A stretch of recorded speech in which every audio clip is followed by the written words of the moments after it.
3.5% वालों की ruling party, 3.5% वालों की अपोजिशन पार्टी, दोनों पार्टी के लोग काले धन का चुनाव में इस्तेमाल करते हैं और उसके लिए तरह तरह के बॉन्ड और न जाने कोई अलग अलग प्रकार के नाम लेते रहते हैं ताकि उस काले धन को लीगलाइज फॉर्म में कन्वर्ट किया जा सके। चुनाव कांग्रेस और बीजेपी और कांग्रेस काले धन से चुनाव लड़ते हैं। इस चुनाव में बीजेपी ने पर्दे के पीछे 1 लाख करोड़ रुपया चुनाव में खर्चा होगा।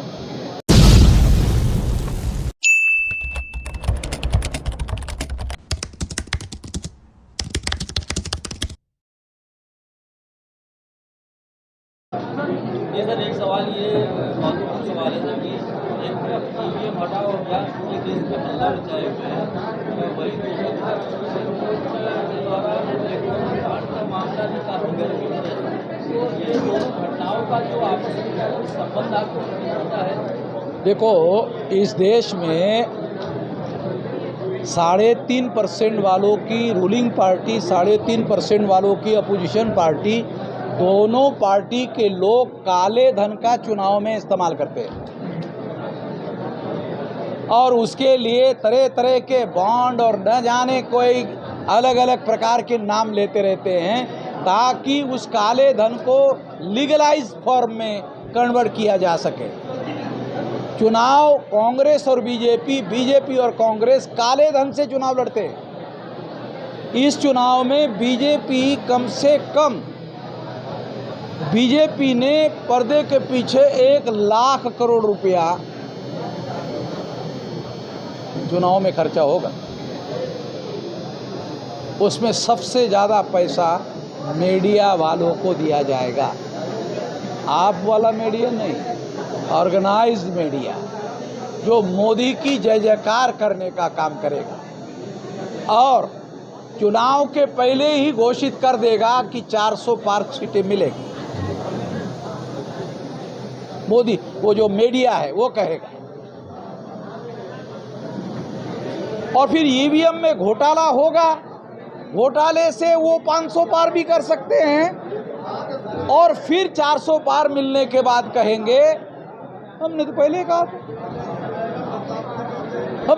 कहा था। अरे जब तुमने पहले कहा था चुनाव काहे को कर रहे हो? हम कहाँ पैसा खर्चा कर रहे हो? जी सर, एक और महत्वपूर्ण सवाल ये है कि अभी खबरें आ रही हैं कि सुप्रीम कोर्ट के अंदर में 3 या 4 100% वीवीपैट मिलान के केसेस अभी पेंडिंग है, उसके फैसले भी आने हैं। आपको क्या लगता है सर, फैसला जनता के हित में आएगा? 16 तारीख को इस मुद्दे पर फैसला होना है कि ईवीएम मशीन में जो वोट डाला जाता है वो इलेक्ट्रॉनिक वोट होता है जो आंखों से दिखाई नहीं देता और इस वजह से घोटाला हो भी जाता है और पता भी नहीं चलता। वो जो इलेक्ट्रॉनिक वोट है वो वोट पेपर ट्रेल मशीन जो हमने सुप्रीम कोर्ट में केस डाल के लगवाया, ये जो पेपर ट्रेल मशीन है, ये पेपर ट्रेल मशीन में कागज के टुकड़े होंगे। ये कागज के टुकड़े 1% गिनती का आदेश सुप्रीम कोर्ट का दिया हुआ है, 1% मिलान करना है। अब 16 तारीख को 100% मिलान का मुद्दा सुप्रीम कोर्ट में हियरिंग को आएगा और 16 या 17 को उस पर फैसला होगा, हाँ या ना।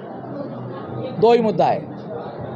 केस ये गया है कि 100% पेपर ट्रेल का मिलान करना है तो इसका मतलब है पेपर ट्रेल की 100% गिनती करना है। बात समझ रहे ना? इसका मतलब है कि ये as good as ballot paper जैसा होगा। फर्क इतना होगा कि इसका सिस्टम इलेक्ट्रॉनिक होगा।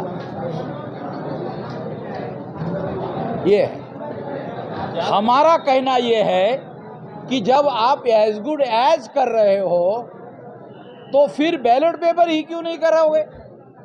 ये हमारी कहना है। तो बैलेट पेपर के हमारी मांग है और हम इसके लिए सारे देश भर में 15 तारीख को, 16 को हीयरिंग है, इसलिए 15 तारीख को हम सारे देश के जिलाधिकारी, निर्वाचन अधिकारी को निवेदन दे रहे हैं, बैलेट पेपर करो। जी, एक और खास बात बताना चाहता हूं, पीपल्स रिप्रेजेंटेटिव एक्ट में बैलेट पेपर का ही प्रावधान है।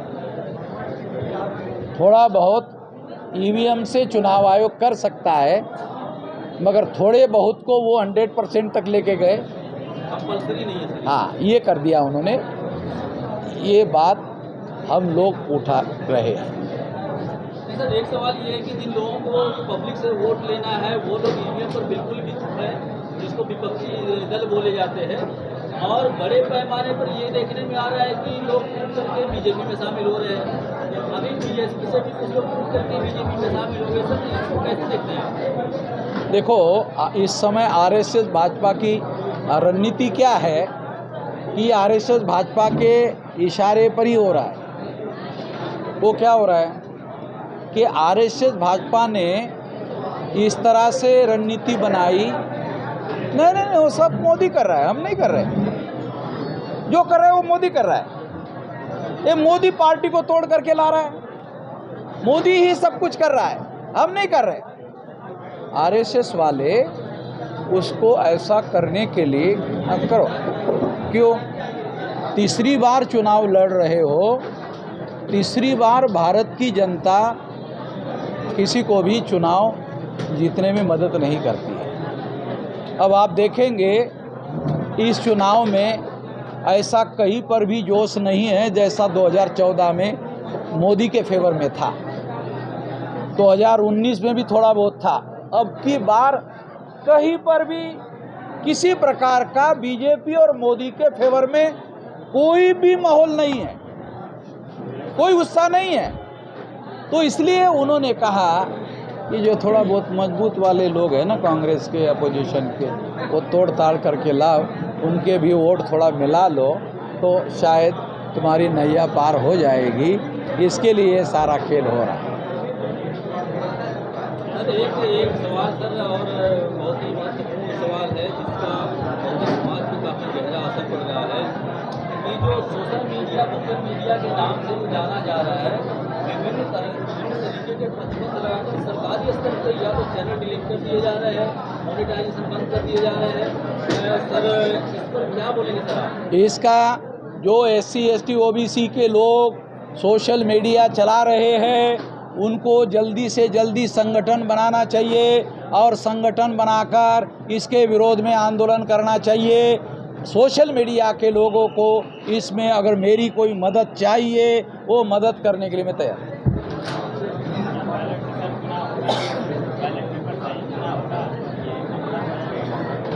अभी तक चुनाव आयोग ने बैलेट पेपर पर चुनाव होगा ऐसी कोई घोषणा नहीं की, मगर 16 तारीख को ये जो पेपर ट्रेल वाला जो मामला है, 100% गिनती वाला जो मामला है, उस पर फैसला आने की संभावना है। उससे बैलेट पेपर जो अभी सिस्टम चल रहा है उसमें केवल गिनती का 1% की जगह 100 करना है।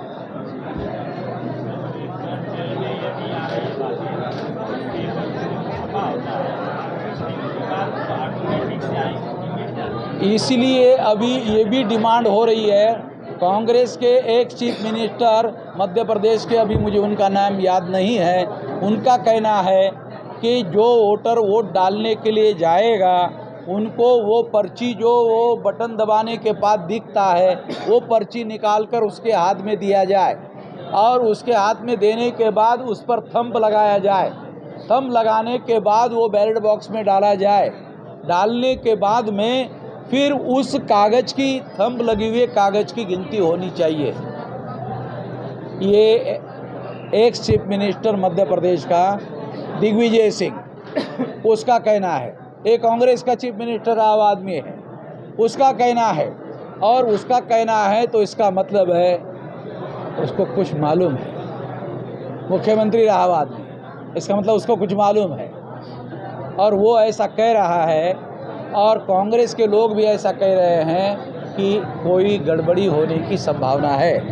हमारी तो हम तो 200% कह रहे हैं गड़बड़ी से ये चुनाव जीतना चाहते हैं, मगर कांग्रेस के तरफ से और इंडिया गठबंधन के तरफ से संविधान बदल दिया जाएगा वगैरह वगैरह, ये जो डर पैदा किया जा रहा है ये बहुत ज़्यादा गलत प्रचार किया जा रहा है कांग्रेस की तरफ से। इसके पीछे मकसद ये है कि जो अम्बेडकरवादी लोग हैं यही देश में कांग्रेस और बीजेपी के अलावा अलग आंदोलन चला रहे हैं। अगर ये लोग बीजेपी के विरोध में कांग्रेस को वोट देते हैं तो इनका आंदोलन खड़ा नहीं होगा।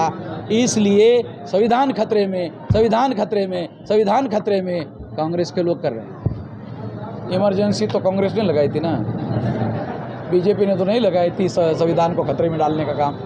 संविधान को खतरे में डालने का काम इमरजेंसी लगाकर तो कांग्रेस ने किया था।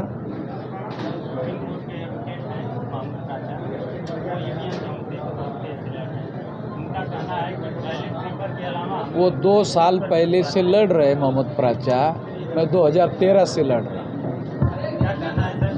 और मोहम्मद प्राचा को मैं ही अपने कार्यक्रमों में बुलाता था। तो आप लोगों को मेरा मालूम नहीं है, मोहम्मद प्राचा का मालूम है ना समस्या।